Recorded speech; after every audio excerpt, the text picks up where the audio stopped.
Oriental poison.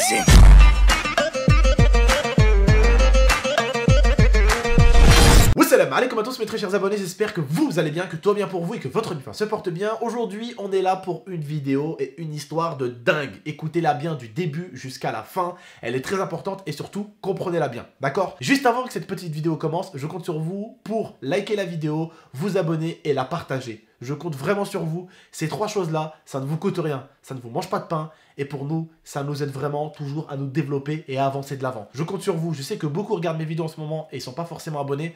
N'oubliez pas que l'abonnement à la famille, c'est rien. Pour moi, c'est énorme. Pour vous, c'est rien. Il n'y a pas d'engagement, vous payez rien. Demain, t'en as marre, tu te désabonnes. Donc faites-le vraiment. Ça fait plaisir. Nous, ça nous aide à avancer. Et ça nous aide vraiment psychologiquement à se dire, on avance. Ça fait du bien, donc vraiment faites-le. Le petit like aussi, je sais que certains se disent ouais mais mon like il est pas important. Chaque petit like est important. On compte sur vous vraiment pour liker, abonner, partager, comme toujours. Je compte vraiment sur vous. Il manque 11 000 abonnés, c'est les 3 500 000. Ah oui, dernière petite chose, juste avant de commencer, tout à l'heure je vous ai fait un petit récap de ce que Rania a eu sur la chaîne, donc n'hésitez pas à aller voir la vidéo. Et n'oubliez pas encore d'aller donner un maximum de force à ma petite sœur. Voilà, vous allez vous taper sur Instagram Didex74, vous allez vous lui donner un maximum de force et un maximum d'amour. Je compte sur vous ma team GMT. Je compte vraiment sur vous. Voilà, elle a besoin de nous.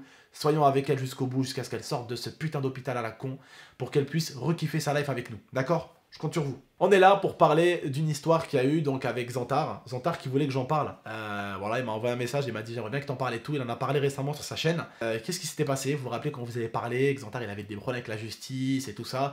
Et sur ma chaîne, vous étiez très nombreux et très nombreuses à être intrigués. Qu'est-ce qu'il a fait? Nanani, nanana, nanani, nanana. Bon, c'est les histoires un peu basiques. Vous savez, un quartier qui a un problème avec un autre quartier parce qu'il y a des merdeux qui ont un problème, les grands qui essayent de régler ça, et de l'autre côté, bah t'as des grands qui sont pas très intelligents et ça se finit en bagarre. Donc en gros, il y a un petit qui s'est fait voler son scooter ou une connerie comme ça. Les potes à Zantar, ils se sont dit on va aller dans leur quartier, on va aller leur parler tranquillement, leur dire qu'ils rentrent tranquillement le scooter, qu'il n'y a rien. Et en fait, on va dire que l'autre quartier, quand ils sont allés là-bas, bah, ils ont essayé de les boulettes. Donc, ils ont essayé de frapper Zantar à 3. Il y avait beaucoup de monde qui se fightait. Et il y a un couteau qui est tombé. Zantar s'est baissé. Il a récupéré le couteau. Et je vais pas vous mentir, hein, il a un peu fait le boucher. Et il a un peu fait le boucher. Et le truc, en fait, c'est que quelques temps après, je vais vous expliquer ce qui s'est passé, c'est là où ma vidéo est arrivée chez le juge et que le juge a quand même regardé ma vidéo. Bientôt, ça se trouve, comme je vous ai dit, Macron il va regarder ma vidéo, il va être avec Brigitte en train de manger un couscous et regarder du Game X13. On sait pas la famille. Rabbi Alem, on sait pas ce qui peut arriver dans la vie, il peut arriver des trucs de ouf. Non, donc plus sérieusement, ce qui s'est passé, c'est que Zantar s'est baissé, il a récupéré le couteau, il a fait un peu le boucher, si vous voyez ce que je veux dire. Il y en a un qui était pas loin de la muerte, de la mort, si vous voyez ce que je veux dire, à quelques centimètres et Zantar, il le dégommait. Voilà, mais ils étaient à 3 sur une seule personne, bah, qui est Zantar quand même. Pour moi, Zantar, c'est pas une seule personne, c'est plusieurs personnes. Il est quand même bien baraque. Ils se sont trempés de Marocains réunionnais ce jour-là, les garçons. Il s'est baissé, il a fait le boucher. C'est quand même marrant parce que juste après, Zantar s'est dit, j'ai fait une dinguerie. Il s'est rendu à la police. Les autres mecs, les mecs de quartier, sont allés porter plainte contre Zantar, du coup. Et c'est marrant parce qu'à l'endroit où ils se sont battus, bah, il y avait une caméra de surveillance et ils ont vu qu'en fait, bah, ces trois guignols, ils ont agressé Zantar. Donc voilà pourquoi Zantar n'est pas allé en prison, mais à un moment donné, il risquait quand même d'y goûter. C'est parce qu'on va dire que les trois mecs l'ont agressé et qu'on le voit en train de tout récupérer, de se défendre, et qu'au final, bah, en fait, c'est une personne qui se défend contre trois mecs qui l'agressent. Mais, quelques temps plus tard, pratiquement un an plus tard, les trois cassos sont revenus avec leur avocat parce qu'ils ont vu la vidéo de Zantar qui met un coup de pression à The Jujoul.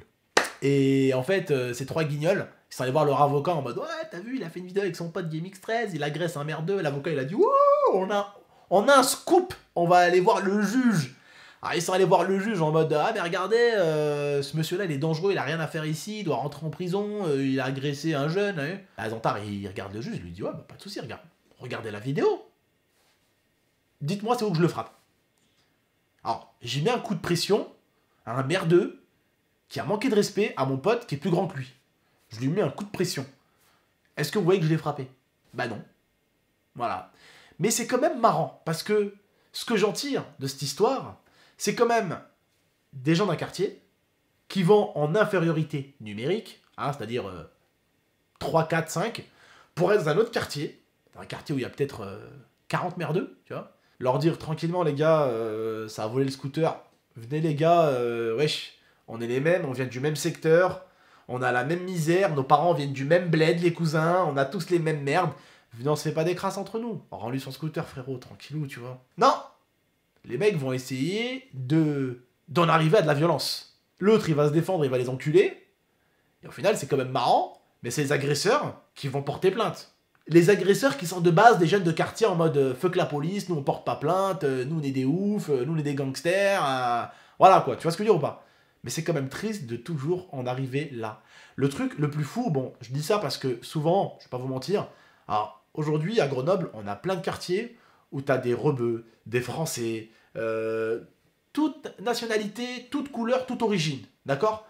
Mais souvent quand tu vas au quartier, la première chose que je vois, je suis un Algérien. La première chose que je vois, c'est des Marocains, Tunisiens, Algériens, des Maghrébins, des Africains. Mais c'est quand même fou de se dire, je dis pas ça en mode, oui, on est des Maghrébins et des Africains, venez, on fait du mal aux Français et aux Européens. C'est pas dans ce sens-là que je veux le dire. Mais du style, nos parents viennent du même endroit. On a connu la même misère. On vient du même endroit. On a grandi au même endroit, avec les mêmes principes, les mêmes valeurs. On est passé par les mêmes merdes. Pourquoi on se fait du mal? Tu vois ou pas? Moi, j'ai grandi à Marseille. J'ai grandi à Grenoble, la plupart du temps. Bah, j'ai grandi à Grenoble. À Grenoble, mon grand-père, il habite à Villeneuve. J'ai de la famille au village 2. Ma mère, elle habite au village 2. J'avais ma tante avant, elle habitait à La Butte. Là, elle habite pas loin de la Luyère. Que des quartiers chauds. Je kiffe Grenoble. Je kiffe tous mes quartiers, je kiffe tous mes frères grenoblois. Si je peux aider un grenoblois, je l'aide. Wallah, s'il a vraiment un truc, je l'aide. Si c'est pas forcé, je l'aide. Mais nous, quand je vois des merdeux de Fontaine qui sont trop forts en musique, quand je vois des merdeux de La Butte qui sont trop forts en musique, quand je vois des merdeux de tel endroit alors qu'on vient de même endroit et qu'on se fait la guerre, je me dis mais putain, mais pourquoi?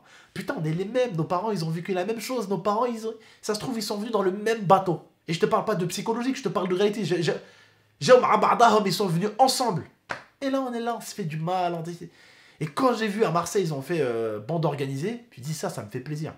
Ça me fait plaisir que des Marseillais qui viennent de tel et tel quartier, tel quartier, tel quartier, tel quartier, viennent, ils se mettent ensemble et ils niquent tout. Et ils ont fait quoi? Bah ils ont tout niqué. Ils ont tout niqué. Et aujourd'hui, quand je vois le potentiel, malgré que ce soit quand même une bonne petite ville, Grenoble, ici, à Grenoble, on a des talents cachés dans tous les quartiers de Grenoble. Que ça soit en boxe, en MMA, en musique, tu veux quoi? De la peinture, ce que tu veux. Musique, dans chaque quartier, on a des talents cachés. On a des putains de talents cachés. Mais on est dans une ville, des fois, où on a du mal à partager les choses ensemble. Et du coup, on a du mal à faire péter des gens. Ah, pour l'instant, moi, quand on parle de musique... ouais, tu connais des rappeurs de musique à Grenoble? Ouais. Qui? BY. Wow. Tu vois ce que je veux dire ou pas? Parce que, ben, il y en a plein qui osent pas sortir. Vous voyez? Il y en a plein dans les quartiers qui sont un peu au même niveau, genre 10 000 abonnés, 12 000 abonnés. Ils se donnent pas de la force, tu vois. Alors que s'ils se donnent de la force...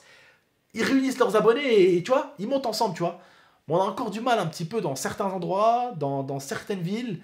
Même j'ai des potes qui viennent de Lyon, ils m'ont dit on a le même problème à Lyon, tu vois. On a le même problème, tu vois. On se kiffe tous, on est des Lyonnais, on kiffe 6-9 la trique, ce que tu veux. Mais entre frères, entre Lyonnais, on a du mal à s'entraider des fois, tu vois. Alors que Lyon, je sais que c'est pète sa mère, tu vois. Je sais que Lyon, il y a des monstres, musicalement, il y a des monstres. Combat, il y a du monstre. Peinture, il y a des monstres. Il y a des monstres dans tous les quartiers de Lyon. Mais dans plein de choses différentes, dans le foot, dans le freestyle. Quand tu vas dans un quartier, tu peux trouver des talents de n'importe quoi. Tu veux du talent, va dans les quartiers de Marseille, va dans les quartiers de Grenoble, va dans les quartiers de Lyon. T'en trouves par terre du talent. Tellement il y a des gosses qui sont forts à plein de choses.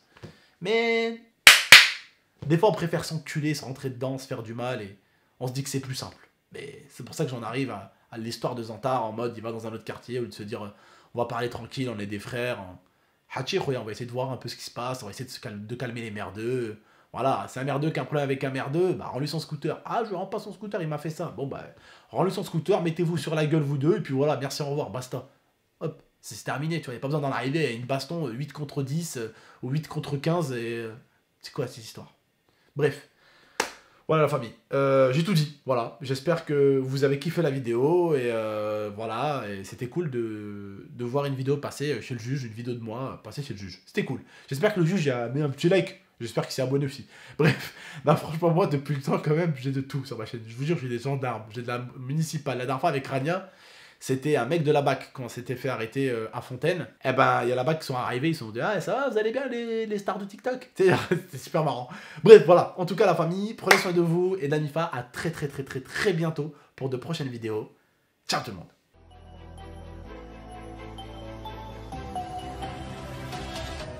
Gaming